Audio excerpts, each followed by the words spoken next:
الحمد لله وكفى وسلام على عباده الذين اصطفى أما بعد أعوذ بالله من الشيطان الرجيم بسم الله الرحمن الرحیم۔ عزیزان گرامی، آج آپ حضرات کے سامنے کچھ قرآن کریم سے متعلق، قرآن کریم کی آیات سجدہ سے متعلق کچھ باتیں عرض کرنا ضروری سمجھتا ہوں، اور اس کے کچھ اہم اور مختصر مسائل آپ کے سامنے آپ کے بگوش گزار کر دوں، تاکہ اللہ تبارک و تعالیٰ کے حضور میں جو سجدہ تلاوت کا جو مقام اور مرتبہ ہے، جو اس کا حکم ہے، وہ آپ کے سامنے آ جائے، اور اللہ تعالیٰ اس کا آپ کو کرنے کی توفیق دے، اور اس پر جو ثواب اللہ تعالیٰ نے عطا کیا ہے وہ آپ اس کے مستحق ہو جائیں۔ قرآن میں اللہ تبارک و تعالیٰ نے چند ایسی آیتیں نازل فرمائی ہیں جن کی تلاوت کر لی جائے یا انہیں سن لیا جائے تو سجدہ کرنا واجب ہو جاتا ہے۔ اس سجدے کو سجدہ تلاوت کہتے ہیں۔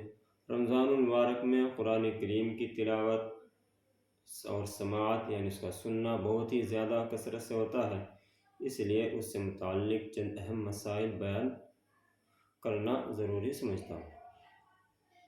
سجدہ تلاوت کا طریقہ کیا ہے کہ اس کو ہمیں ادا کرنا کیسے ہے؟ اکثر لوگ اس کے اندر غلطی کر جاتے ہیں، اور بہت سے لوگوں کو اس کے طریقے کا ہی نہیں پتہ ہوتا کہ ہمیں اس کو کرنا کیسے ہے۔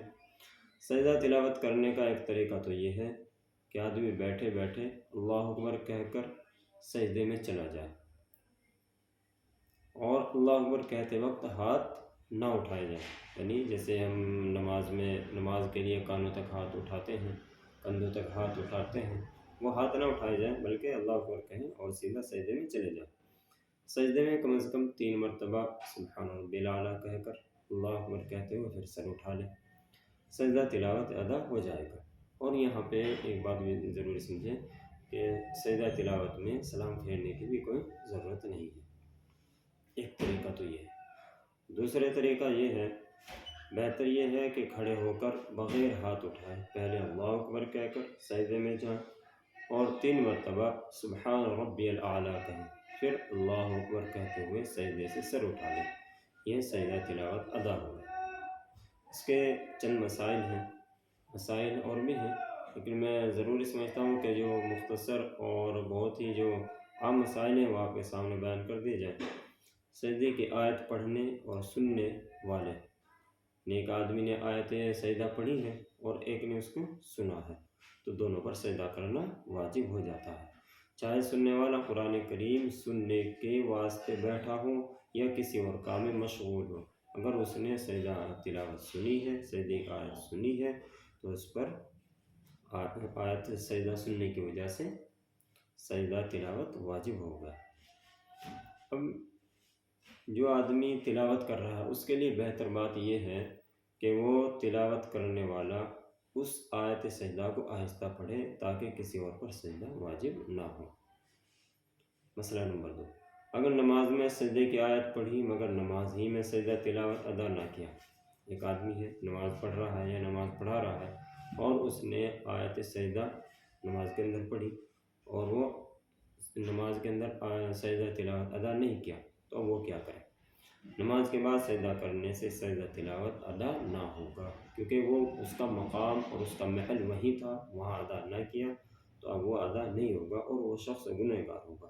اب سوائے توبہ اور استغفار کے اس کی کوئی اور صورت تلافی کی نہیں ہے، یعنی اس کو صرف توبہ اور استغفار کرنی پڑے گی۔ مسئلہ نمبر 3، نماز میں اگر کوئی شخص آیت سجدہ پڑھے تو فوراً سجدہ کرنا واجب ہے۔ نماز کے اندر اگر چھوٹی 3 آیتیں یا ایک لمبی آیت پڑھ کے سجدہ تلاوت کیا تو آخر میں سجدہ سہو کرنا واجب ہے۔ اگر 3 چھوٹی آیت سے کم تلاوت کر کے ہی سجدہ تلاوت کر لیا تو سجدہ سہو واجب نہیں ہوگا۔ یہ بات اچھی طرح سمجھے کہ ایک آدمی ہے، اس نے نماز کے اندر آیت سجدہ پڑھی ہے، اب اس نے سجدہ نہیں کیا، کب تک کہ اس نے 3 آیتیں زیادہ پڑھ لی، چھوٹی 3 آیتوں کے برابر، یا ایک بڑی ایسی آیت جو 3 آیتوں کے برابر ہوں، اس تک اس نے اتنی پڑھ لی یا اس سے زیادہ پڑھ لی، تو اب وہ یاد آیا تو اس کو سجدہ سہو کرنا پڑے گا۔ سجدہ تلاوت اس کے بعد کریں، کر کے اور پھر سجدہ تلاوت کے ساتھ ساتھ اس کو سجدہ سہو کرنا بھی پڑے گا آخر میں۔ اور اگر اس سے کم یعنی ایک آیت پڑھی ہے اور یا 2 آیتیں پڑھی ہیں اور اب اس نے سجدہ تلاوت کر لیا تو اب اس کا سجدہ ادا ہو جائے گا اور اس کو سجدہ سہو کرنا نہیں پڑے گا۔ نمبر 4، تراویح میں سجدہ تلاوت کا اعلان کرنا یہ ضروری نہیں ہے۔ آپ نے بہت سی جگہ دیکھا ہوگا، بہت سے امام جہاں آیتوں کے جہاں پتہ ہوتا ہے کہ ہم اس رکعت میں سجدہ کریں گے تو سجدہ تلاوت کا اعلان کرتے ہیں کہ اس رکعت میں سجدہ ہوگا، تو اس کا کیا حکم ہے؟ تو وہ ضروری نہیں ہے۔ یہ بات یاد رکھیں بس کہ مقتدیوں کی نماز میں خلل پیدا نہ ہو، اور اگر تشویش کا یا شک شبے کا میں پڑھنے کا اندیشہ ہو تو بہتر ہے کہ اعلان کر دینا، یہ اچھا ہے۔ جس رکعت میں آیت سجدہ پڑھی ہے اس رکعت میں سجدہ کرنا بھول گیا تو دوسری رکعت میں جب بھی یاد آ جائے فوراً سجدہ کر لے اور آخر میں سجدہ سہو بھی کر لے۔ اگر ایک آیت سجدہ تلاوت کی ہے یا سنی ہے تو صرف ایک سجدہ ادا کیا جائے گا، ایک سے زائد نہیں۔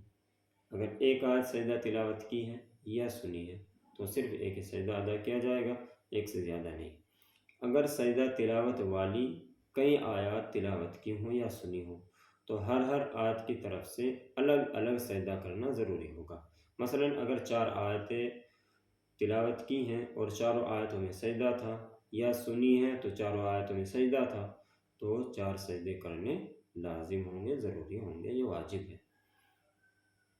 فوراً اسی وقت سجدہ کرنا ضروری نہیں ہے۔ آدمی نماز بیٹھا ہوا قرآن کریم پڑھ رہا ہے تو اب وہ اسی وقت فوراً سجدہ کرنا ضروری نہیں ہے، لیکن مستحب یہ ہے کہ وضو ہو تو اسی وقت سجدہ کر لے، شاید بعد میں یاد نہ رہے۔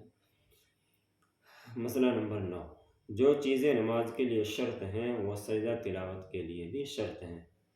نماز کے لیے کیا کیا چیزیں شرط ہیں؟ مثلا وضو کا ہونا، جگہ کا پاک ہونا، بدن و کپڑے کا پاک ہونا، قبلے کی طرف رخ کرنا وغیرہ، یہ چیزیں نماز کے لیے بھی ضروری ہیں تو سجدہ تلاوت کے لیے بھی یہ چیزیں ضروری ہیں۔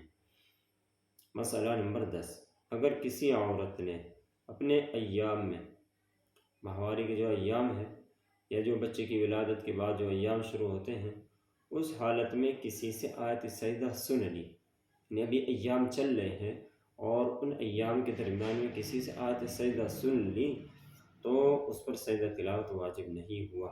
اور اگر ایسی حالت میں آیت سجدہ سنی کہ وہ ایام کی جو مدت ہے وہ پوری ہو چکی، ایام کی مدت وہ پوری ہو چکی، وہ ماہواری کے ایام ہو یا جو بچے کی ولادت کے بعد جس کو نفاس کے ایام بولتے ہیں، وہ پوری ہو چکی تھی لیکن ابھی غسل نہیں کیا تھا، تو اب سجدہ تلاوت اس پر واجب ہو چکا، غسل کے بعد ادا کرنا ضروری ہے۔ اللہ تبارک و تعالی ہمیں دین متین کی، دین صراط مستقیم کی سمجھ عطا فرمائے، اس پر عمل کرنے کی توفیق عطا فرمائے۔ وما علینا الا البلاغ۔